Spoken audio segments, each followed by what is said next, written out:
Thank you at home for joining me. Your man Diamond K in here, of course, the Diamond K Show. So, a Maryland funeral director has been charged in a fatal graveside shooting.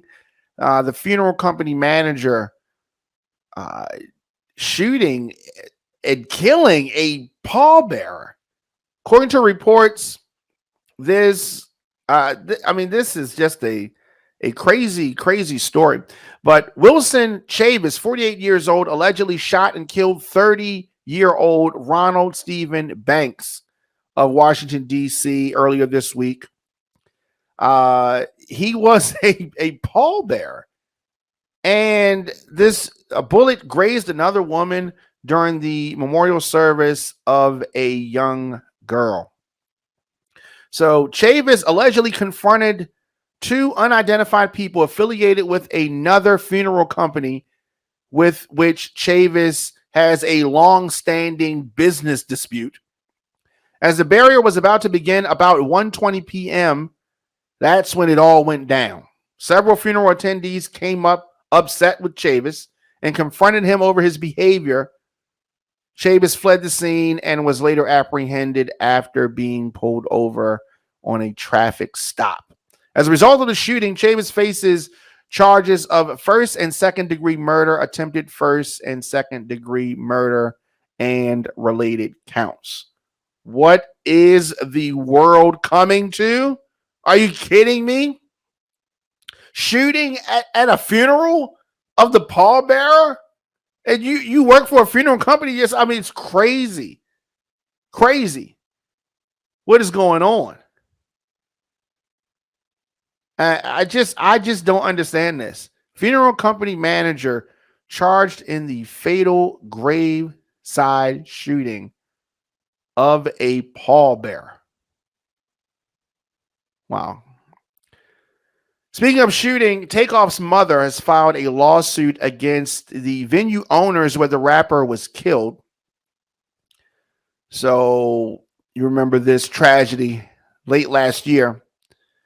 So the mother has filed a lawsuit in Harris County, Texas, earlier this week against the property owners and assorted LLCs associated with Houston's 810 Billiards and Bowling.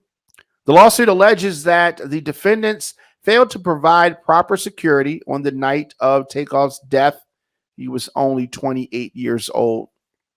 Now, the lawsuit notes that the facility and premises were rented by a well-known music personality, the family of Rap-A-Lot CEO Jay Prince, and that there would be a gathering after hours, and there were potentially many artists, popular athletes, and public figures there. Despite these facts, defendants provided no screening mechanisms, no after-hour controls or security measures, and no enforcement of rules or industry standards to deter crime against their invitees, which included Takeoff. The lawsuit continues.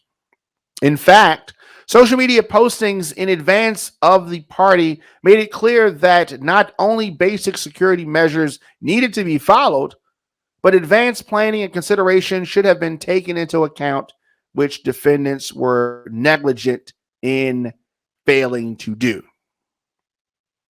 The lawsuit continues. The defendants knew or should have known that a significant number of violent crimes were committed at the subject premises and in the surrounding areas, but failed to protect invitees like Takeoff from the risks of violent crime. Moreover, in addition to prior crimes, the defendants failed to take necessary and unique precautions due to the specific event and the attendees. Specifically, defendants knew that based on the nature of the party, celebrities would be more likely than not to potentially be the targets of crime. Defendants did not represent proper security would be in place, which in fact there was no security. This caused many people to come to the event without concern. There are a number of allegations of negligence throughout the lawsuit, as you can see, and it is sad that this is happening. Sad that we are here. I'm not surprised at this lawsuit. Not surprised one bit, based on what happened. I'm surprised that it actually has not come sooner.